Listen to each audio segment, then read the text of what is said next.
In every room, there's a woman who exudes effortless luxury without visible logos. That isn't accidental. It's a deliberate choice. This list highlights 12 true quiet luxury bags. Refined, understated, credible, and timeless. Only those meeting all criteria made the cut, with honest drawbacks included. One bag, largely unknown, is even older and better made than many famous luxury brands. Bag 1. The Row Margo. If there is a single bag that defined quiet luxury for this decade, it is this one. The Row was founded by Mary-Kate and Ashley Olsen, which sounds like a celebrity side project until you actually handle what they make. The Margo is structured without being stiff, minimal without being boring, and completely deliberately unbranded. Here is what most people get wrong about the Row Margo. They think the price is the point. It is not. The point is that the bag makes no effort to tell you what it cost. There is no logo, no recognizable hardware, nothing that reads as luxury to someone who has not done the research.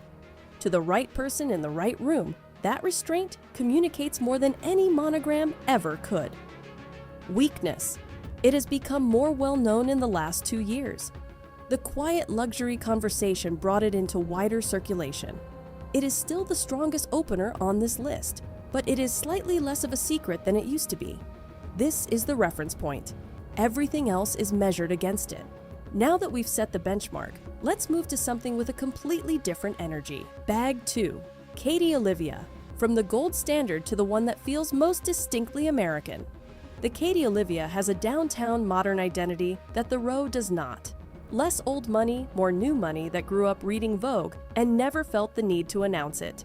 Khaite is one of the most interesting fashion houses working in the US right now, and the Olivia is their clearest statement. It moves from morning to evening without forcing the issue.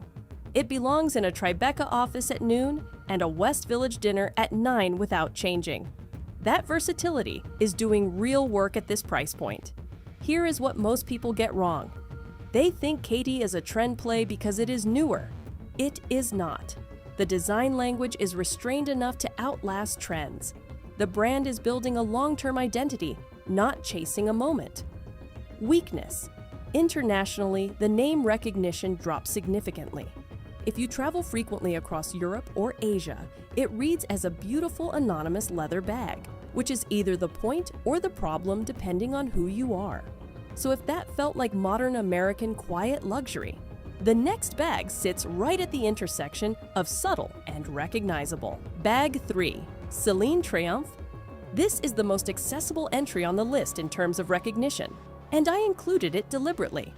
Not every bag here should feel impossible. The Celine Triomphe sits at a very specific and very useful position in the market.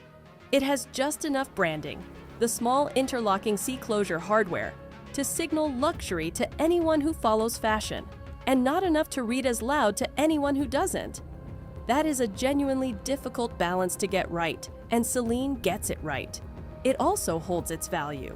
Dior oblique canvas and Celine structured leathers consistently perform above the mid-tier luxury average in resale, a useful data point when you are spending this much money. Weakness. Celine's profile has grown significantly. It is now mainstream enough that the secret quality is mostly gone. If obscurity is specifically what you are after, this is not the bag. If you want a workhorse that will still look correct in 10 years, it absolutely is. The Triomphe earns its place here as the bridge bag. It is where quiet luxury becomes accessible. Everything after this gets more niche, fast. And this is where things start getting interesting, because now we're leaving the mainstream behind. Bag 4. Sevet Symmetry. Now we start getting into the real insider territory.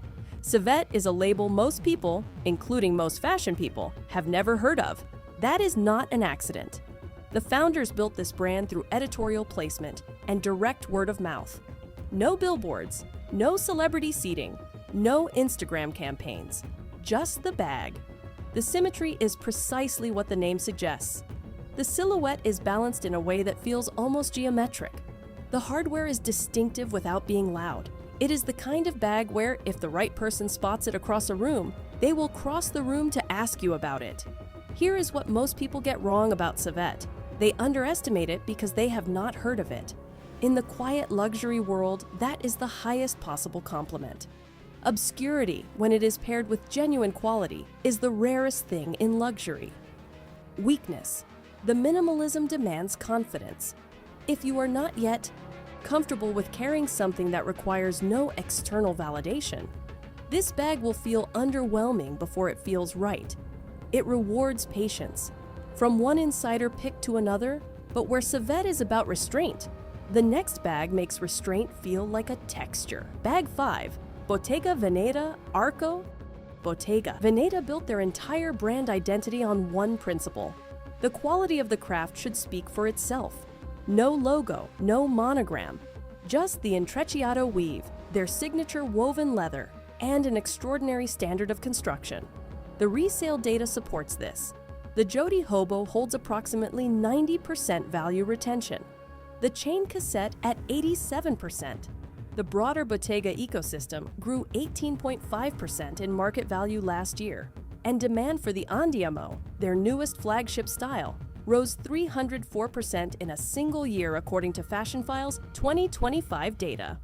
The Arco is their most wearable everyday shape, and it photographs in a way most bags cannot, because the texture itself is the visual story.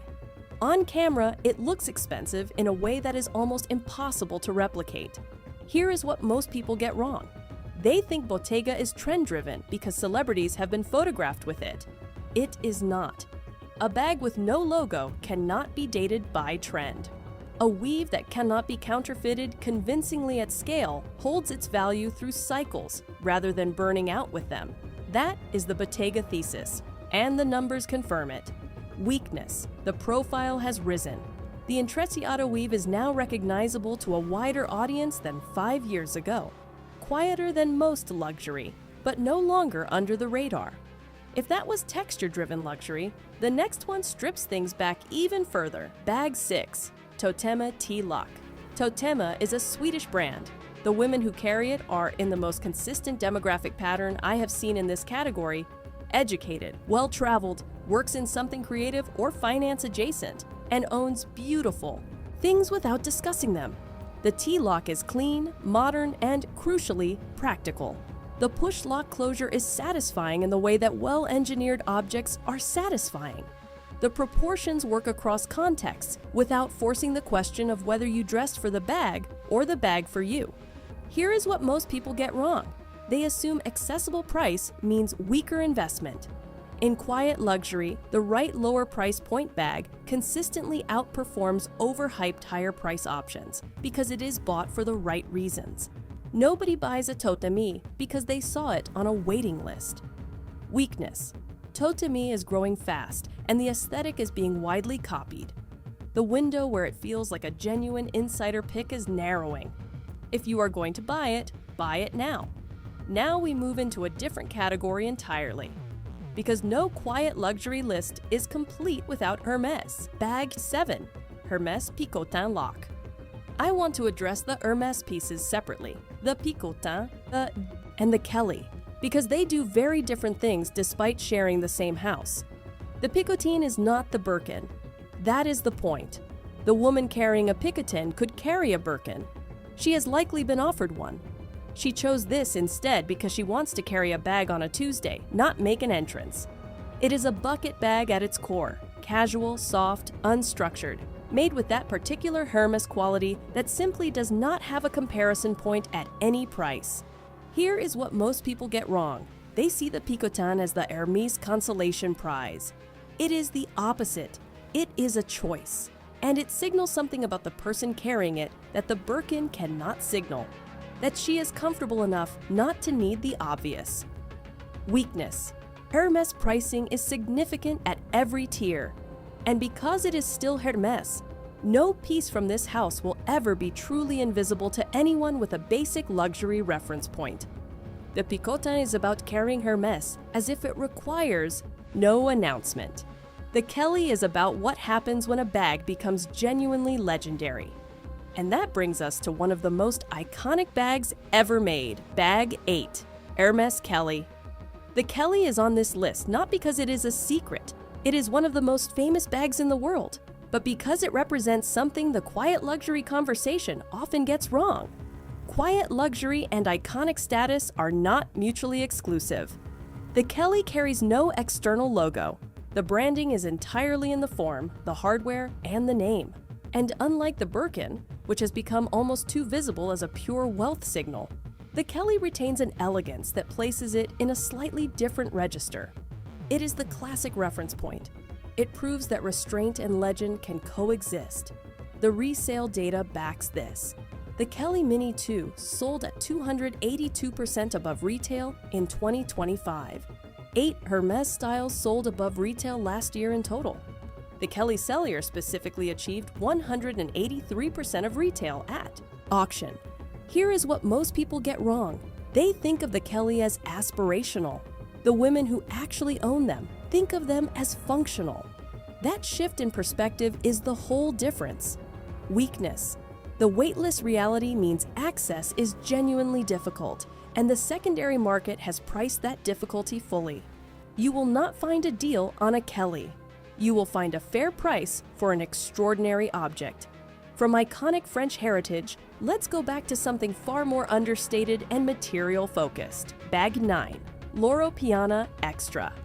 Bag Loro Piana makes the finest cashmere in the world. If you have ever held their fabric, you understand the brand. If you have not, know this. They operate at a level of material quality that most luxury houses do not get close to. The Extra bag carries that same philosophy into leather goods. No exterior branding, a small embossed stamp on the interior lining. What you see from the outside is a beautifully proportioned, casually structured bag that belongs in the same conversation as bags that charge twice as much for a logo. Here is what most people get wrong. They overlook Loro Piana because it is not a handbag house in the traditional sense. That is exactly why it belongs on this list. The bag is not trying to compete. It simply is what it is, and what it is extraordinary. Weakness. The minimalism is entirely dependent on the leather quality reading clearly in person. In photographs, it can look flat. This is a bag you need to see to understand. From understated Italian craft to a brand that has been making things this way since before most luxury houses existed. The next entry is the one I told you to wait for, Bag 10. Valextra Iside. Valextra was founded in Milan in 1937. Its design language has not changed in any significant way since then, because it does not need to. The Iside is a structured architectural bag with a push-lock closure and almost zero ornamentation. The design is so considered it borders on mathematical. This is the bag that a museum curator chooses, an art collector, someone who finds the idea of a visible logo mildly embarrassing. The Iside does not explain itself, and it does not invite explanation. Here is what most people get wrong. They think the lack of recognition is a weakness. In this specific context, it is the entire value proposition. If you want your bag to be universally understood, buy something with a logo. If you want to feel genuinely invisible to anyone who does not know and completely seen by anyone who does, this is the bag. Weakness. The recognition floor is real. This bag will not communicate anything to a room that does not already know what it is. If external signaling matters to you at all, this will frustrate you. And now, the one I told you to wait for. Bag 11. Delvaux Brillant. Delvaux was founded in Brussels in 1829. That makes it the oldest luxury leather goods house in the world. It predates Louis Vuitton by 25 years. And in the United States, almost no one has heard of it. The Brillant is their signature piece. The construction is extraordinary. The hardware is engineered to a standard that most bags at twice the price do not match. The leather quality sits at the very top of what luxury goods manufacturing can produce. In Europe, and especially in Belgium, it is recognized immediately as one of the most serious bags a person can own. In America, you will carry it in complete anonymity. Here is what most people get wrong. They assume that obscurity in the American market means lesser quality. The opposite is true. Delvaux is obscure in the US because they have never chased the US market.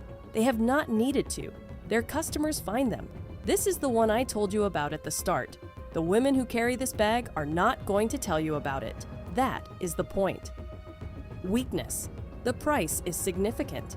And because US brand recognition is low, you're by the Stipotwaimgum, investing in quality and personal satisfaction, not external visibility. For the right person, that is everything. For someone still building their relationship with this category, it may not be the right time. And finally, let's close with something unexpected. Bag 12, Piana Double Loop. This is the outlier. I included it deliberately. Not everyone watching this video is at the Delvaux or Valextra level, and that should not mean this category is out of reach. Piana is an American brand built on one philosophy: buy fewer, better things. The double loop bag is clean, genuinely well made, and carries the visual language of quiet luxury at a price point that makes the list actually useful for more than 3 people. It will not fool a Delvaux customer, but in a room full of logo-heavy bags, it holds its own completely. And at this price point, the cost per wear math is almost impossible to argue with. Here is what most people get wrong. They dismiss accessible quiet. Luxury as fake quiet luxury. The aesthetic is not fake. The price point is lower. Those are different things. Weakness. The luxury credibility ceiling is lower than everything else on this list. This is an entry-level pick in a premium category. Own that, or it will bother you. If you found this useful, you know what to do. See you in the next one.